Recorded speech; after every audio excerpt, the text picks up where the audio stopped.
diverse group of higher ed institutions of various roles within those institutions. Ashley Schwedt, we've worked with her for a long time. She helped develop the climate survey that the builder we have at CampusClarity, and she was a big part of our early thought leadership and development around this topic.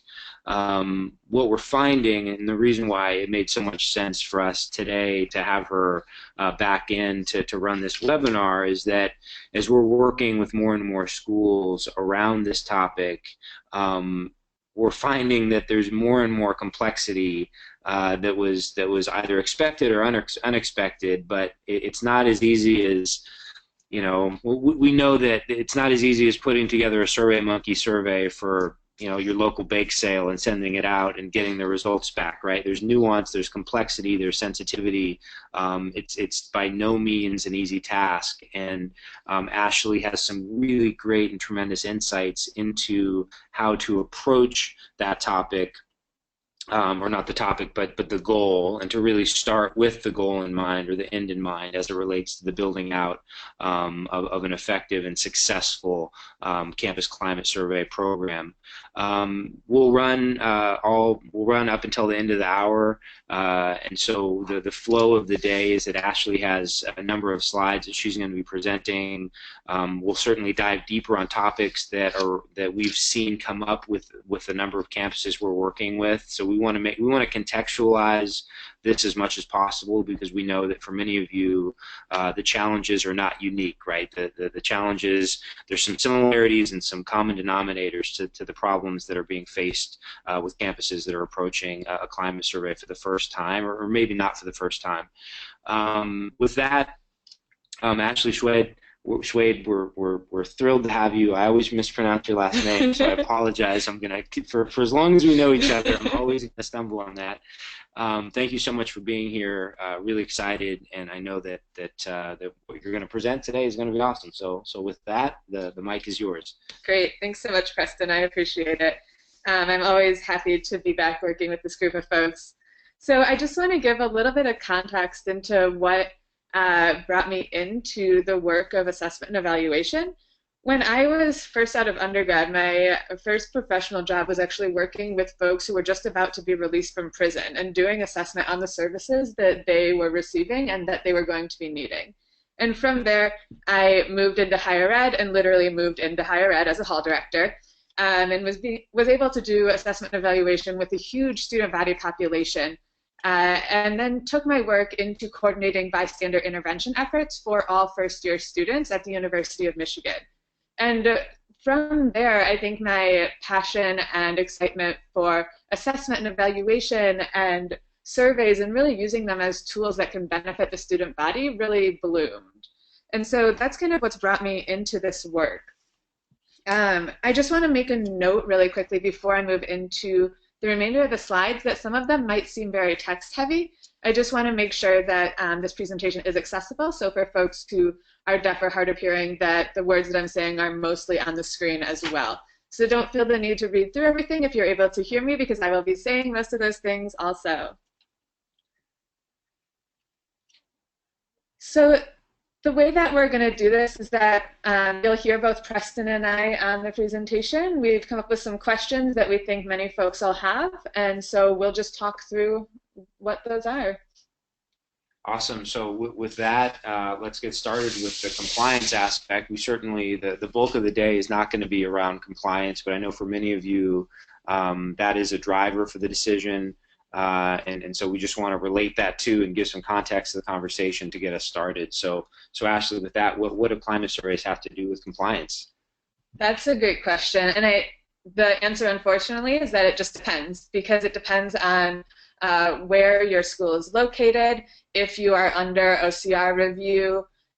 So some things that we've seen as trends are that states are pretty quickly picking up legislation that requires or suggests climate surveys be implemented across the state.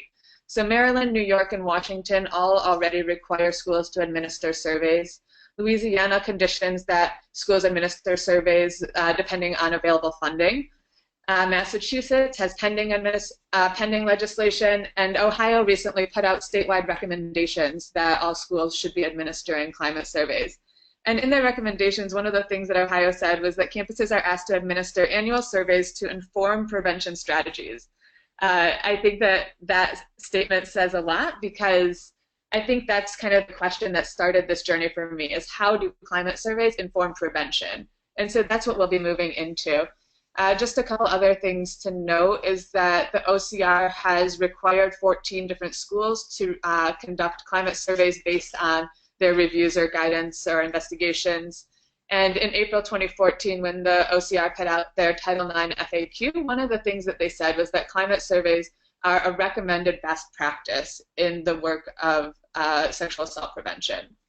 And one of the things we're seeing, the network effect or the collateral effect of the legislation, is that as more institutions are either forced to adopt or influenced to adopt a climate survey, and they start excuse me, publishing the results, in many instances, unfortunately, the results are so negative or so eye-opening in a sort of staggering, dramatic way that it's causing other institutions, neighboring institutions, to say, you know, we better do this. We may not have to do this, but if the results of our neighbor or an institution that we look up to, a peer institution, are like this, we need to understand where we stand, and to your point, so that we can begin our own prevention effort around these topics.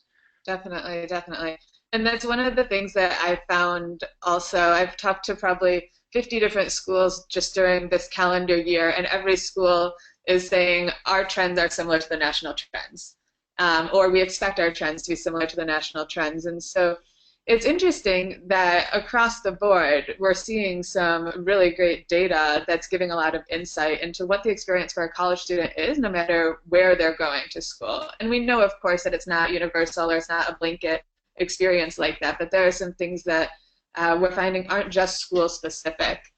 And then the last piece that I just want to touch on in terms of compliance is that there are two federal legislations that are in the works right now: the Campus Accountability and Safety Act, which would mandate an annual survey that would be standardized and published online, and then the HALT Act, which is the Hold Accountable and Lend Transparency Act, that would mandate biennial climate surveys. And so that leads us into this question of what really is compliance, because we know that these climate surveys are becoming a part of it. But I think that what I see is that compliance tends to be focused on education and response more than it is on prevention itself. But to benefit the students on campus, the efforts really have to be focused on prevention. And I'm sure, as most of you can agree with, there's a lot of levels of bureaucratic decision making and ways that compliance is passed down. So these legal requirements often go to some level of administration that then passes them down to the student life staff, that then translates them into being student-centric. And so, unfortunately, through all of this, the legal requirements don't always match up with what is student-centered work. And it has this kind of trickle-down idea of how these compliance requirements that are meant to help are really impacting the students. And I often like to think about sexual assault prevention work as needing to be trickle up, because we have to start with the folks who are most marginalized, most under-resourced, and make sure that our efforts are meeting their needs. Because if the efforts meet their needs, then it has this trickle-up effect of meeting everyone else's needs as well. And so there has to be some place to meet in the middle of where these legal requirements, these compliance requirements are coming in, and where the students are positively impacted by them. Yeah, and as a, at CampusClarity, we obviously have a long history in the compliance space, and what we find is that different institutions view the requirements differently, right? So we know that some of our partners see this as, unfortunately or fortunately, depending on how you look at it, as a necessary evil, or just a check the box, it has to be done. But as you would suspect, given the sensitive nature of these issues, it's one thing to say there's an SEC training requirement or an ethics training requirement, not to diminish that in any way, but we're here talking about sexual violence, we're talking about substance abuse, we're talking about topics that you hope institutions wouldn't approach from a oh, we met the compliance guidelines, so we're good. It's typically viewed as something that, yes, it's being driven by a mandate, but we need to go in and make sure we're doing this exceptionally well, Mm-hmm. because it's not enough to just say we met whatever the minimum requirement is. Right, exactly. And that is a perfect transition into the next topic of is meeting compliance requirements enough?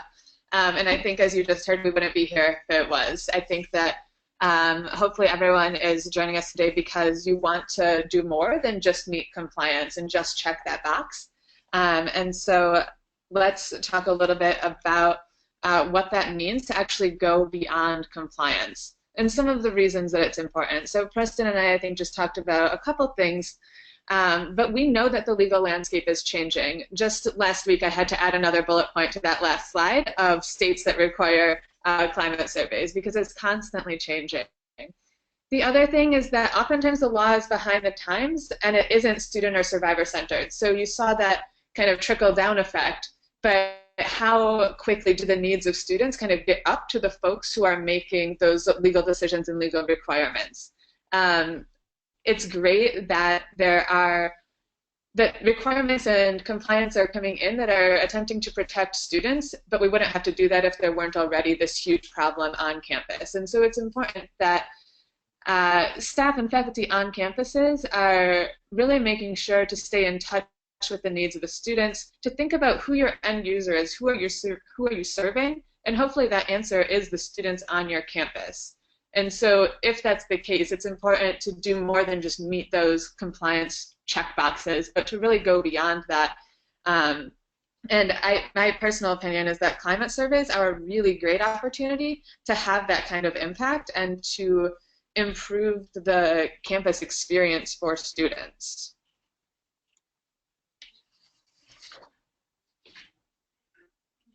Right. So as we've seen with compliance mandates and legislative mandates, is that it's okay, great, we need to move fast, we need to get something in place by such and such deadline.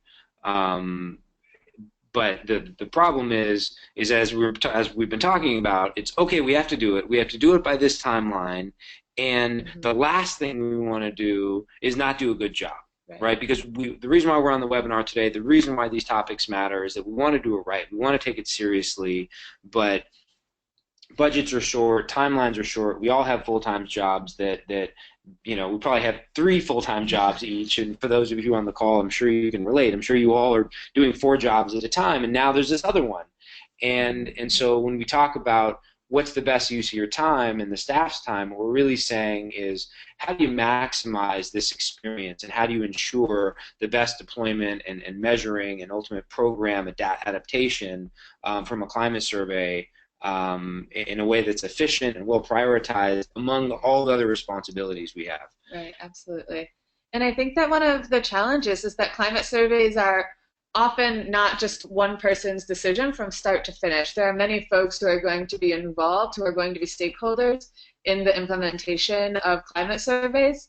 And even if it's that one person who makes the decision that it's going to be done, I think that when they're done best, climate surveys really involve a committee of folks that includes maybe general counsels or IT departments or students who are active on campus and want to be involved in the development and in the implementation of climate surveys. And so part of it is really thinking ahead and thinking about who's going to need to be involved, what your end date is, so when do you want to deploy the climate survey, and working backwards to think about what are the first steps in creating a process that is going to work so that you don't have to rush through a process that is really important.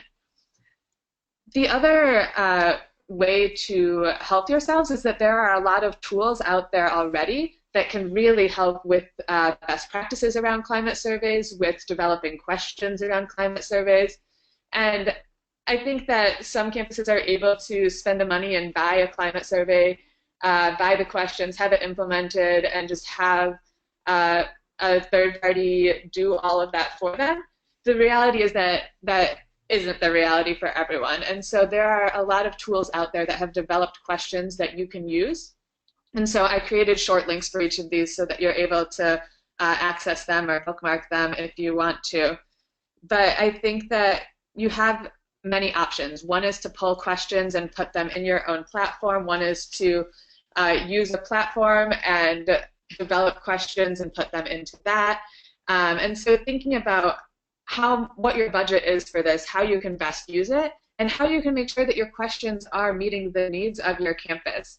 I think that we're seeing some different things in terms of compliance trends with if a specific survey is going to be required and implemented across the board, if you're able to make changes to meet the needs of your own campus. I'm a firm believer that it's important that you're using the language and the information that your students will best relate to. And so if you're able to adapt questions to your own campus, that's going to be of a really high benefit. And we'll send out all of those links as well. I'm putting some of those in the comment section now on the bottom right, but we'll make sure that everyone gets those links after the webinar. All right, I don't even think this one needs an introduction, but why are climate surveys so important? Sure. So I think that the easy answer is because they're going to become required, likely. But I think that we're here to talk about the other reasons that they're really important. So there has historically been a lack of information about sexual assault on college campuses. And it's really hard to try to solve a problem that you don't have the information on, that you don't know the perpetration and victimization trends, that you don't know if there are demographic impactors, or don't know the actual rate of sexual assault on your campus. And so this is one way that climate surveys are hugely important. And so from climate surveys, we've been able to learn a lot of things or to reconfirm what we already knew. So we've seen overwhelming results again that 1 in 5 college women and 1 in 13 college men will experience sexual assault. I want to make note that students who identify as transgender or gender not conforming are not included in the statistic because we still have low numbers and a low sample size of students self-reporting as gender non-conforming. But we are definitely finding higher numbers with folks who do not directly identify with being a man or being a woman. We know that by the time women are seniors, there's a 25% chance that they will have experienced sexual assault, that less than 10% are formally reporting their incident, but a majority of survivors are reporting it to a friend or to someone else that they know or can trust.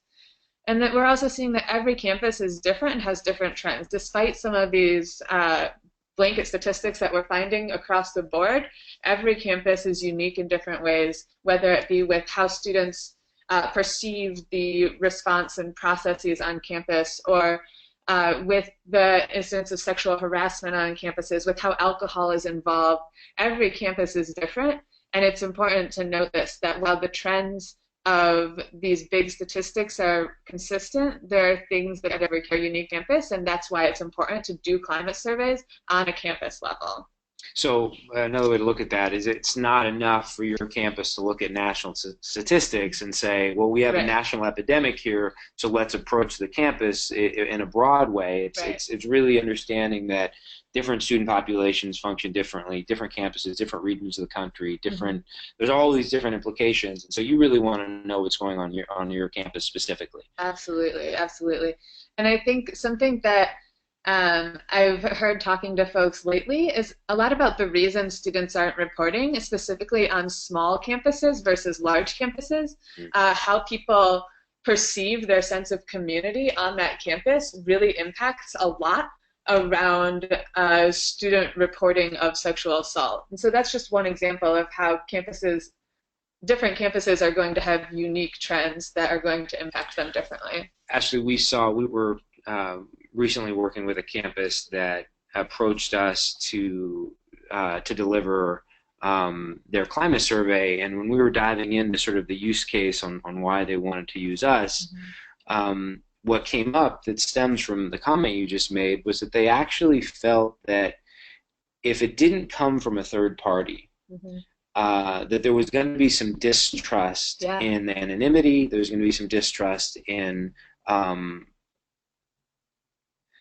the handling of the data set. I mean, to be Absolutely. perfectly just sort of transparent about it, they felt that the student population would be more trusting of a third party entity handling the Mhm. data and the deployment and the tracking. And certainly that's self-serving to us as a company. But it was interesting to hear that going off of your comment because something of this nature, if an institution has had mishaps in the past, if Mhm. they've had some issues handling from a judicial perspective issues on campus, and now they're Yeah. asking these questions, are you going to trust your institution to be the driving force behind these, and that they're going to be sensitive to that data set? Right, definitely. And that's something that I see with Callisto also. So we're a third-party site that allows students to record and report incidents of sexual assault. And for schools, by offering a reporting option that is a third party where students can trust that their data is fully encrypted and private and only released when they want it to be, it allows them more empowerment over their story, but also more trust of the process that's going to happen. I think that trust of colleges is just like trust of a partner. If they mess up once, you're kind of Yeah. always going to be working uphill then. Yeah. So I think that most people kind of know that climate surveys are going to help meet a compliance requirement. They know that they'll help tell a lot about campus victimization and perpetration trends. But the main point that I want to spend some time talking about now is that climate surveys are a really great tool for sexual assault prevention. And there's a few different ways that this can happen. But like I mentioned before, prevention is really the way that this work is going to be student-centered and the way that you're going to be improving the campus climate for your students and creating that safe educational environment for students.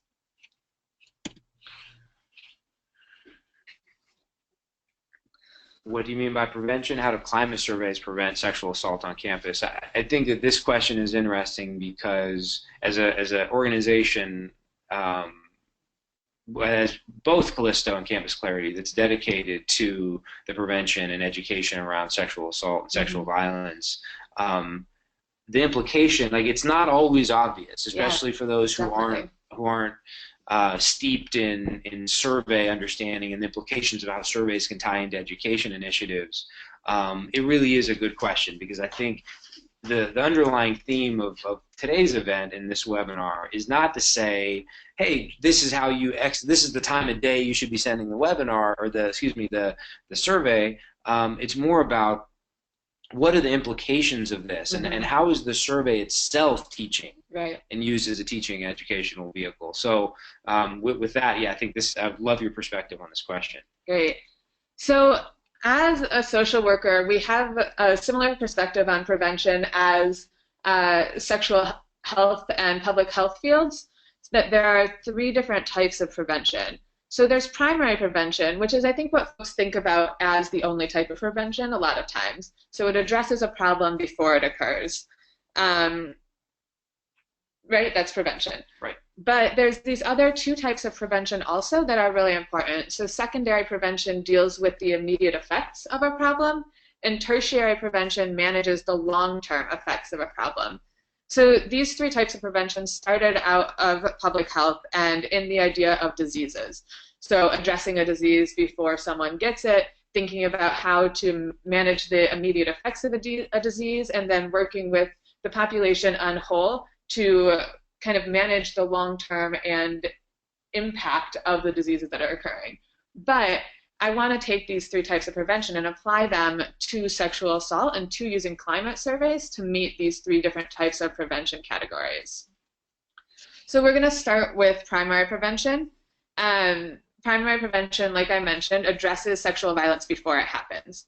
So an example of how it can do this is by providing definitions of consent, of sexual assault, of incapacitation in the survey itself. This is really important to do because it's important that students know what you mean when you're using the language that you're using. There was this survey that came out in January that was published in Violence and Gender, where researchers found that nearly a third of men would have sexual intercourse with a woman against her will if there were no consequences. And then also in that same group found that the majority of them would not identify that as rape. So there's a lack of understanding around the language that we're using to talk about sexual violence.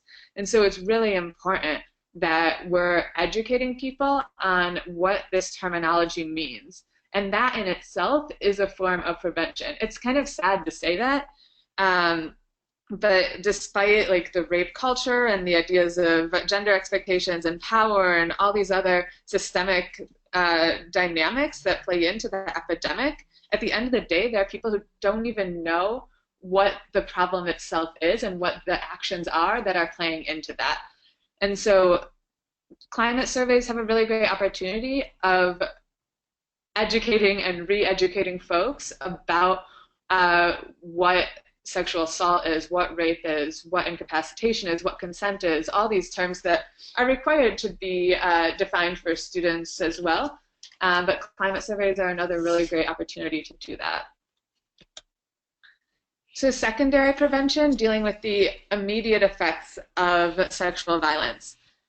This is where I think a lot of the data collection falls in. So one way is providing students with resources about where to get support, right? So dealing with the immediate effects if someone is impacted by sexual assault or by sexual violence, being able to direct them to on-campus or off-campus resources that they might need. You can do that in a climate survey. You can have an emergency exit button that links directly to resources, or you can have a page on the survey that has all of these services that students might need. But then climate surveys also are able to gather data that can really be used to improve and strengthen the prevention work that you're already doing on your campus. They can help you identify victimization trends and perpetration trends as well. And I just want to point out that there's a couple ways that there are other parties who can help you with this as well and who are doing this work also. So CampusClarity developed Think About It Part 3 specifically because they saw in the data that was coming back that students, like I mentioned before, weren't reporting through schools' formal policies, but were telling their friends. And so CampusClarity found the need to develop this course that educated friends on what to do if someone's disclosing sexual assault and helping them learn about how to work with their own communities who are experiencing this problem. Another example with Callisto, we learned through all of our research and through climate surveys, a lot of the reasons students weren't reporting is that they didn't think that what happened to them was serious enough, or they didn't want to get a perpetrator in trouble. And so we developed a matching system where students are able to report only if someone else identifies the same perpetrator. So these are just examples of things that you can do with the data that you're collecting and ways that you can use this data to improve your services and what you're offering to the students. This is a super fascinating section of the webinar, Ashley. I think what's interesting to me and probably to others is that what we're saying with the functional upside or the benefit of a survey is that it's not just it's an educational vehicle within itself, right? Yeah. It has its own mission. But when you talk about what happens afterward, and you contextualize that back to the questions that were asked and the answers that were given, I mean, this is, you say, is the training we're doing on our campus effective? Is it making a difference? Well, what are your benchmarks? What are your starting points? What do you want to change from? Mm-hmm. And so in some ways, if you're not running these surveys on a consistent basis and you're not analyzing the data and you're not then making conclusions on what activities or initiatives or training programs need to be put in place as a result of these weaknesses or issues that have been identified on your campus, like how are you going to incrementally improve, right? Because it's one thing to say we have a hey, raise your hand, we identify there's a problem, but it's something else now to then see year over year, quarter after quarter, how you're actually affecting and minimizing the numbers that are most concerning to you as an institution. Definitely. And I think that climate surveys are a really great tool. They're not the only tool or necessarily a standalone tool. If you're only collecting data once every 2 years, are you really getting a full picture of what's happening on campus? So how else might you go about collecting data from students throughout the school year? What are some other ways that you can target demographics who might not have participated in the climate survey to bring them in and get their experiences as well? So thinking about with the data itself, how are you getting what you need from that and being able to, like Preston, you're mentioning, being able to improve and know that you're making changes on campus. So using it as benchmarking and then also as a continual gauge of what the campus climate is like. So the third type of prevention that I mentioned is tertiary prevention, and this manages the long-term effects of sexual violence. So distributing surveys is a really great way to show institutional commitment to preventing sexual assault.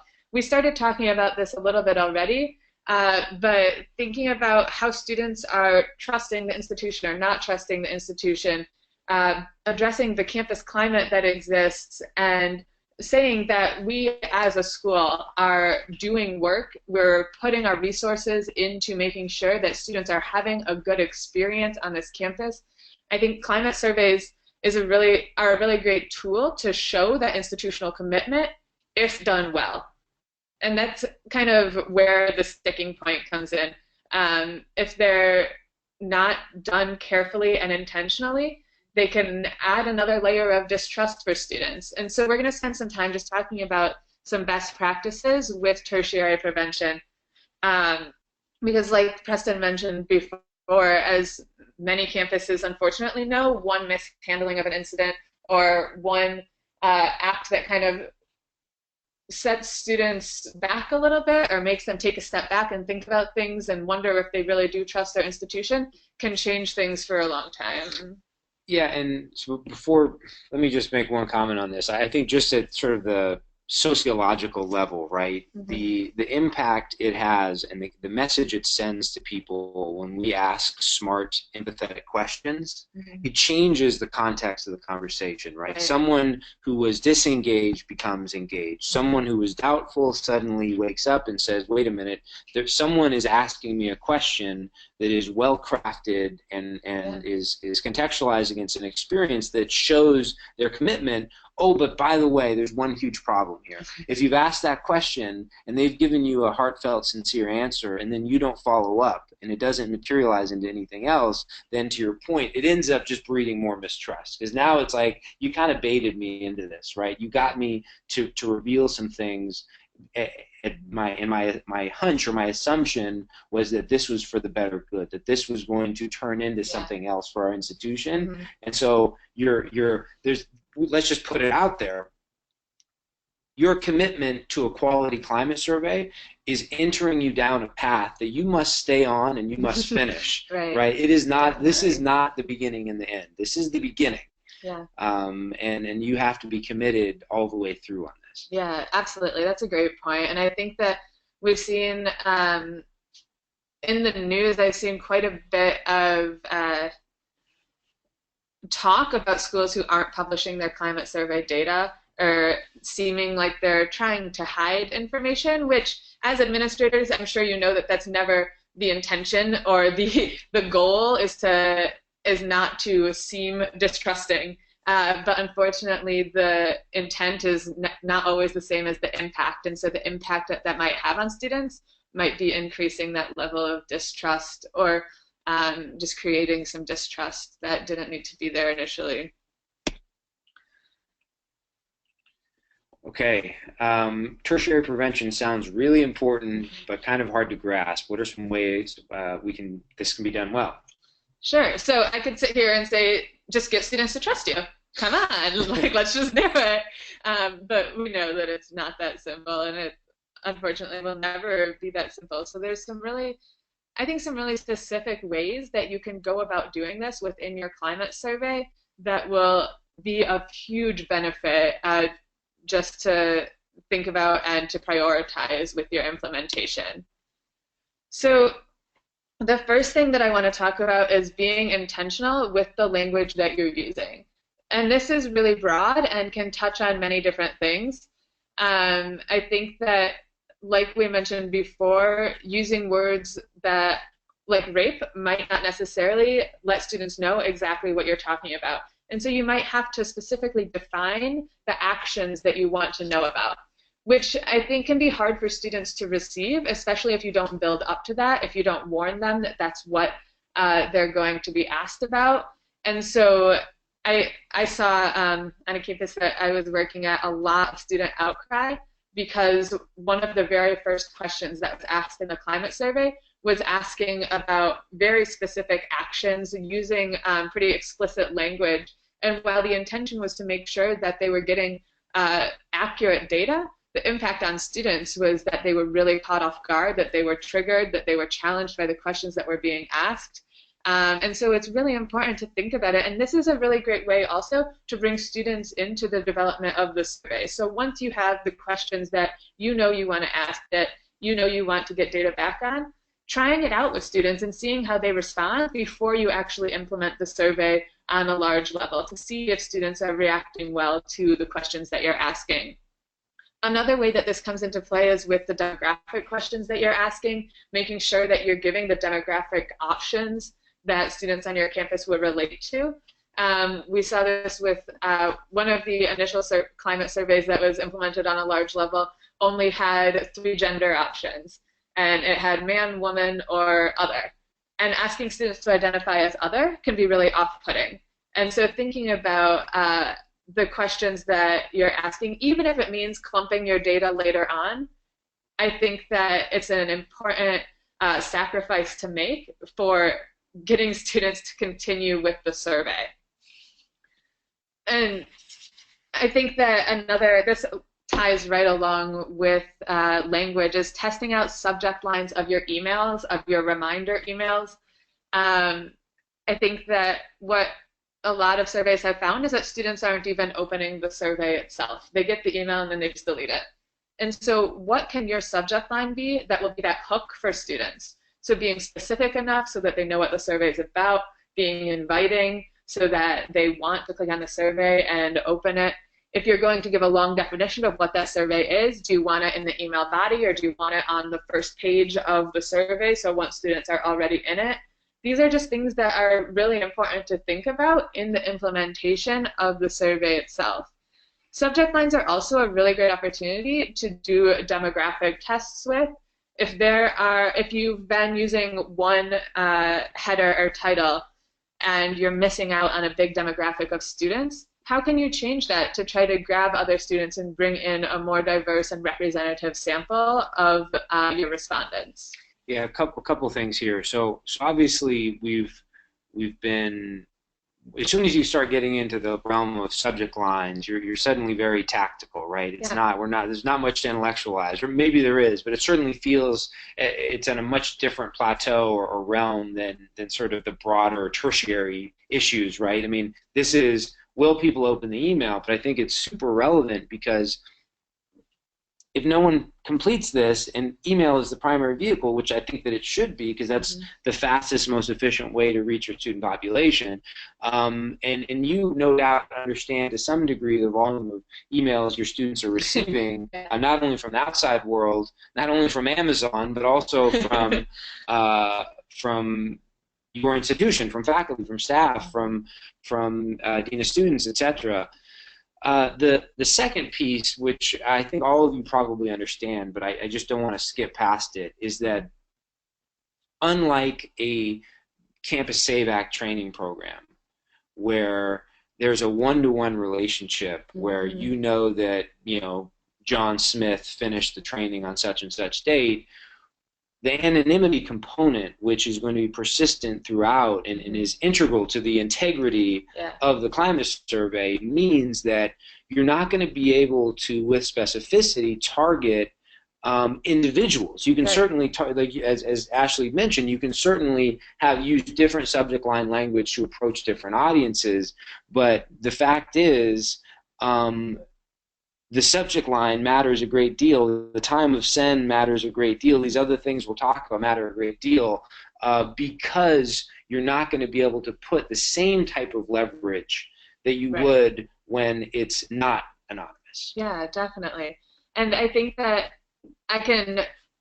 I'll tie this back to tertiary prevention in another way, in that if you go ahead and publish your results and show that your demographic makeup of those who completed the survey does not match up at all with the demographic makeup of your student body, what does that show for trust and for how you actually implemented the survey? Yeah, so we have a commitment to reach the broader Right. student population. Yeah, that's Definitely. great.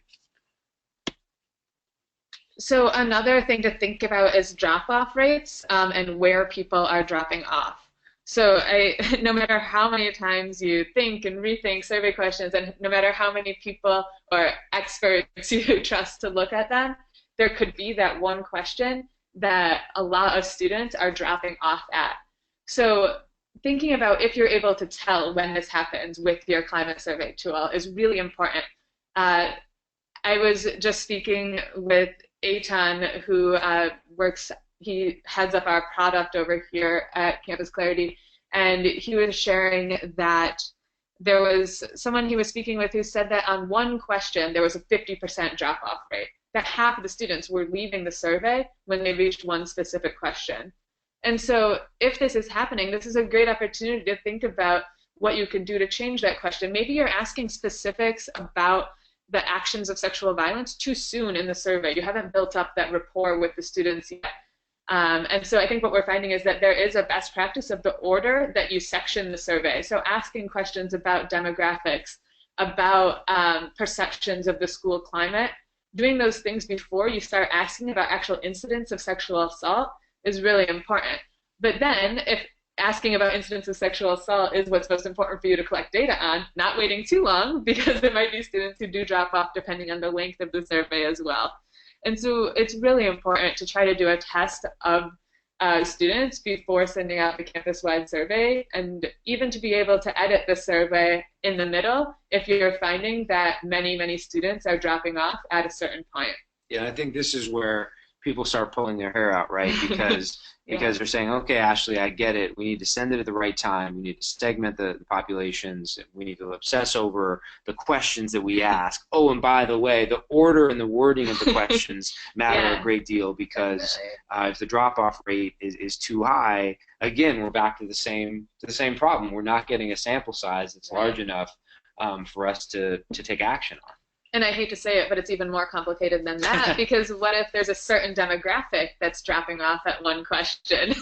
And so I don't say this to scare people or to say that it's too hard. It is hard, but these are the things that are going to make your climate survey a tool for the actual prevention of sexual assault on your campus. And so I bring them up so that you're able to start thinking about it ahead of time and able to kind of plan out your timeline, hopefully, so that you're able to do all these things before actually sending out the climate survey to thousands of students. Another thing, this is the one that everyone hates, I know everyone's groaning in your chairs right now, using incentives. Um, Having a large respondent pool will yield the most accurate and representative results. And unfortunately, incentives are one of the main ways to get students to complete the survey. But I will say that not all is lost, because there was a really large test done of like 200,000 students on campus that found that $20 is kind of the soft spot for students. So there was a high increase in respondents when the incentive was changed from $10 to $20, but not a high increase in respondents when it was changed from $20 to $40. So I think that says something. Yeah, and for those of you scratching your head saying, wait a minute, how can something be both anonymous and incentivized? And there are ways to do it. The ways to do it, as you might guess, create a little bit of tracking risk, and not tracking from an anonymity perspective, but there's opportunity for maybe people to abuse the incentive, because effectively what you're saying is that at the moment of completion, and we do this with our climate survey tool, you could effectively insert a link that would redirect them and separate them from the survey, so it would acknowledge that the survey is completed, and then it would redirect them to a page that was not published otherwise or publicly available otherwise, where it would say, type in your information for a Starbucks gift card or whatever it might be, but it's understood that they have now left the experience of the climate survey. The climate survey is now closed, Right. and that data is tracked. And so now when it's asking for their information, or it's giving them something of value that may require them to give their information, It also could be a printout that doesn't require any Sure. information. There's a lot of ways to handle it, but I've had the questions have come up before because people think it's inconsistent to say how can you do an incentive when something's anonymous, and Right. just rest assured that you can. Definitely.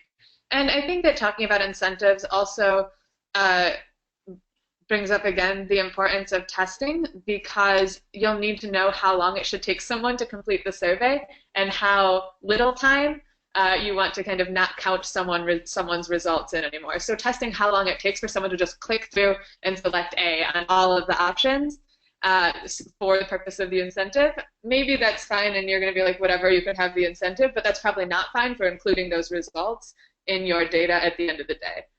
So just another important thing to think about in terms of testing. This ensuring accessibility, I hope is a given, but I think that we think about it a lot with courses, with the compliance courses that CampusClarity has, or with other things. But accessibility is also really important with climate surveys, making sure that the survey itself is WCAG 2.0 AA compliant, that students of any accessibility needs are able to do the survey, because if they aren't, then you're not actually able to collect a representative sample of your student body. And then I think that just one other thing to note is that it's folks who have disabilities are just as, if not more, impacted by sexual violence. And so if these folks are excluded from the survey taking experience, you're probably not getting the realistic and accurate data that you need. Along similar lines, it's important to design your survey for mobile optimization. We found that around 30% of students take their climate surveys on their smartphones.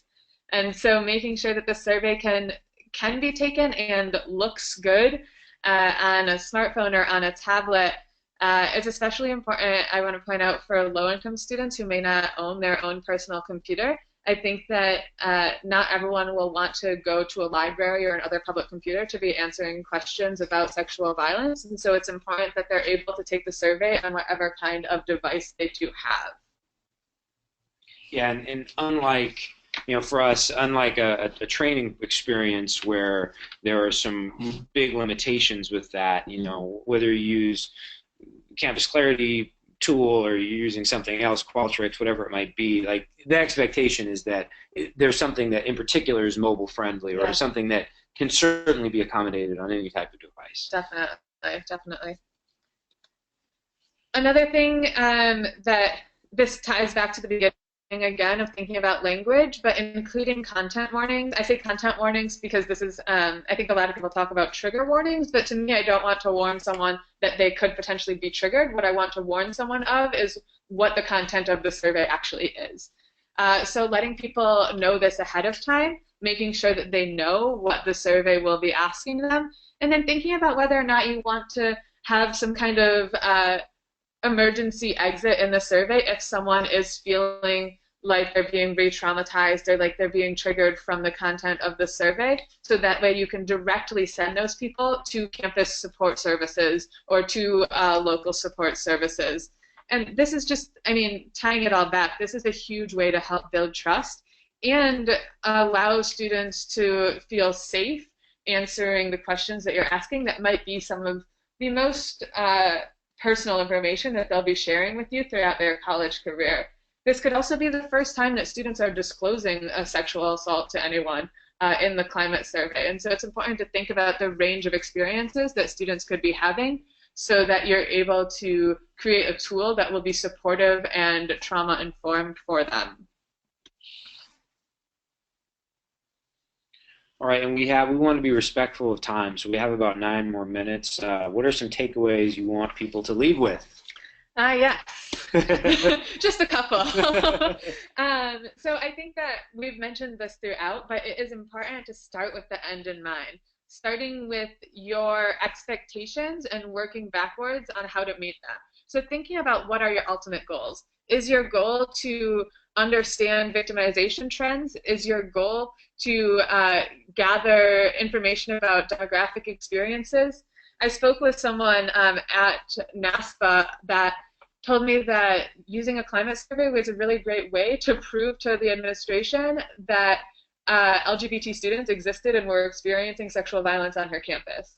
And so you might not just have one goal with your climate survey. You might have lots of goals, and it's important that you're thinking about these ahead of time so you can think about how you're going to meet them. Similarly, what's the minimum outcome that you're going to be happy with?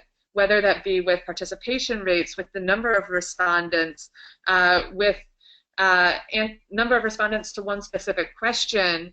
So thinking about how to get to your minimum outcome, hopefully you'll be able to do more than this, but I think being realistic is really important. And if there are some obvious impediments that might get in your way of reaching this, thinking ahead of time about how you might mitigate those. Thinking about the date that you want to implement your survey, and then doing the back work for how much time will need to be involved, who's going to need to be involved, what staff are going to need to be involved, at what point to bring in the IRB, and if something changes with your survey after you've made an agreement with the IRB, how long does it take to get back to them to have them reapprove a new survey? These are all things that are just really important to think about ahead of time so that you're able to go through this process intentionally and carefully so that it is a successful tool for prevention. Which just takes me to the idea that prevention is really important. I know it can sound hard and as easy as just checking a compliance box, but in the long run, and it's really beneficial, and it's not really beneficial for students. Another way it can be beneficial for you, though, is being able to frame climate surveys as a prevention tool if you need money or other resources to go into this work. I've talked to so many administrators who say that the upper level admin aren't able to give them budgets or give them money for things if they're not prevention. And so climate surveys can be framed as prevention. So make sure that you're thinking about this when you're asking folks for their resources to implement a climate survey. The other thing to think about is that if your efforts are prevention, thinking about what are they and being clear on that. So you might have a program on campus that is purely educational, and if that's the case, that is completely fine, and making sure that you know that and can differentiate it from other prevention efforts. Prevention, at the end of the day, is student-centered, whereas compliance by default isn't necessarily. And so I hope that folks are here because you want to be student-centered, you want to create a tool that is benefiting your student body, and that's kind of where I come back to the idea of how important prevention is. And so I want to ask if anyone has sent in any questions, or if y'all have any questions that you want to talk to, Preston. Yeah, so there's a couple, and I will, again, we'll be respectful of everyone's time. So first and foremost, what are, with so many moving parts that go into this decision, you've obviously given some insight and framework into how to approach the broader issue of climate surveys. The question is, who should own this within an institution? Yeah. And I don't mean to, I'm asking this next question in the most complex way possible, or the most sophisticated way possible, but how many people should be involved at an individual institution level? That's a really great question and a really hard question, and I think it's going to depend on the institution. I think that it's important that there is one final approver of the questions that you're going to be using. I think that, as folks know, working in committees is really good, but if there isn't a predetermined decision maker, it can make the process take a really long time. So I think that if you're thinking about using a tool that already exists, maybe you don't need to include as many researchers into the process. If you're developing your own tool, it's probably really important that social scientists and researchers are included. In terms of owning it, I think that my ideal, of course, would be that folks who are knowledgeable about sexual violence and who are engaged in Title IX or advocacy work are owning it. But I also know that those are the folks who are way more overworked than a lot, who are doing 7 other jobs, who might not have the time to own this in the way they want. I've seen it done where VPs for student life or dean of students own it. I think that it really depends on what you want your timeline to be, but I think that it's really important that you're transparent throughout the process of who's involved in the implementation. who's involved in the development, and making sure that in some way students feel a sense of ownership in that, especially if you're able to involve student leaders who will then go back into their communities and encourage folks to take the survey itself. That will benefit you in the long run as well. So last question. So we have a diverse group of university representatives on the webinar that are coming from big schools, small schools, varying resources. Speaking for those who are coming from the smaller schools, coming from the schools where they're literally like, Ashley, like, I got to do this whole thing, and I'm not going to get many resources. And I'm going to try to slice this question up into a succinct single question. But if I take the White House survey, or if I take AAU, if I take a survey and say, this is going to be my starting point, do I mess with it? Do I change it and make it either from my experience better, or is the easiest way to approach this is to take one that's already been vetted and built and just, at least for year one, just run with it? Yeah, I think that's a great question. I think that my answer would be that it's always worth making the survey unique to your campus. I think starting with one that already exists is really, really smart. There have been experts that have created these surveys, that have developed these surveys, who have surveyed thousands of students, hundreds of thousands of students, and have come up with a really great set of questions. But it's important that when students are going through the survey, they feel like it's asking about their experience. And so even if it's just changing some words, inserting the name of your campus into the questions itself, inserting the name of the counseling center, or inserting the name of the Title IX coordinator into the survey so that it feels personalized, those are kind of easy but really important ways that you can make students feel engaged in the survey itself.